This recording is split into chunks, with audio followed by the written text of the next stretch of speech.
finalement cette opposition de style qu'il y avait entre les deux équipes ce soir. Non, mais joue comme ça. Finalement, on n'est pas très loin d'être d'accord. Effectivement, le plan de jeu le plus ambitieux avec le ballon, c'était celui de Lyon, d'avoir la possession, d'essayer de créer du jeu pour créer des occasions. Mais ça a pas tout le temps, notamment en première période, ça n'a pas tout le temps été fait de façon suffisamment organisée et cohérente pour dépasser Saint-Etienne.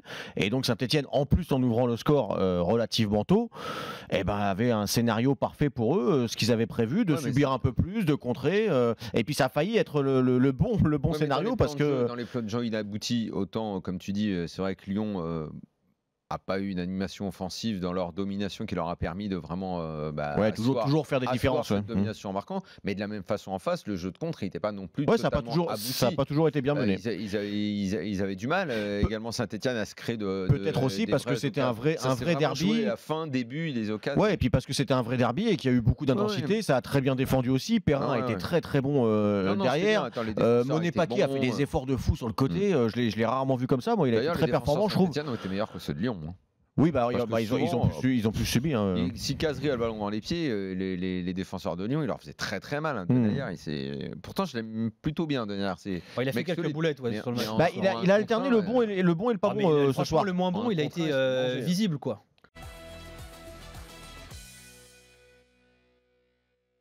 J'espère que Dombele pas. Je dis j'espère, je dis pas qu'il a. Je dis j'espère qu'il a pas pris un peu le boulard.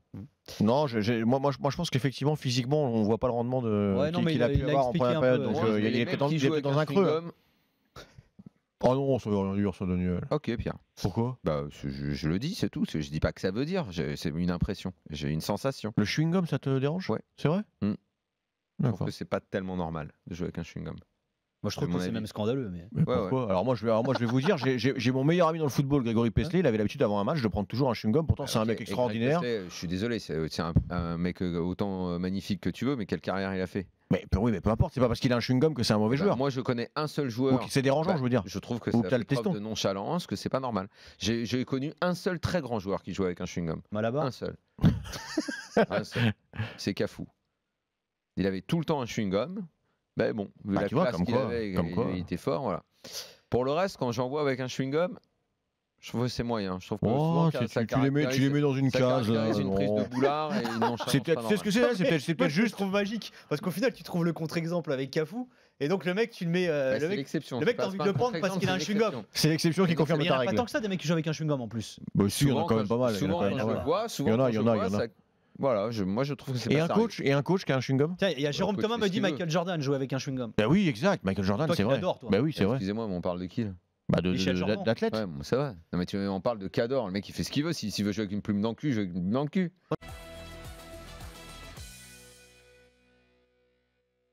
Et quand Payet est sorti, il n'y a qu'une seule personne qui peut témoigner. On va pas l'appeler. Et j'ai dit bon c'est bon, l'OM va gagner le match maintenant. Parce que la sortie de Payet est pour moi le tournant. Mais comme elle va m'appeler, je lui demanderai quand même. Parce que l'OM, avec Morgan Sanson, et en plus c'est lui qui a marqué. Ouais, c'est différent. C'est lui qui a marqué, et parce que Payet, pour moi, pour l'instant, est un boulet pour l'OM. C'est le poids mort de l'équipe, il ne permet pas au jeu d'avancer. Déjà, moi j'avais trouvé, et j'avais pensé ça dans le match contre Saint-Etienne, où le résultat n'était pas exactement en phase avec ce qu'on avait vu. C'était peut-être l'une des meilleures prestations de l'OM sur les dernières semaines, alors que Payet n'a pas joué.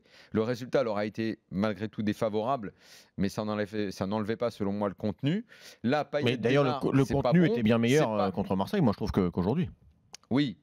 Contre Saint-Etienne. Ça n'est pas encore génialissime, mais il n'empêche que je trouve que l'OM doit jouer sans lui en ce moment, et avec Morgan Sanson libéré de sa présence.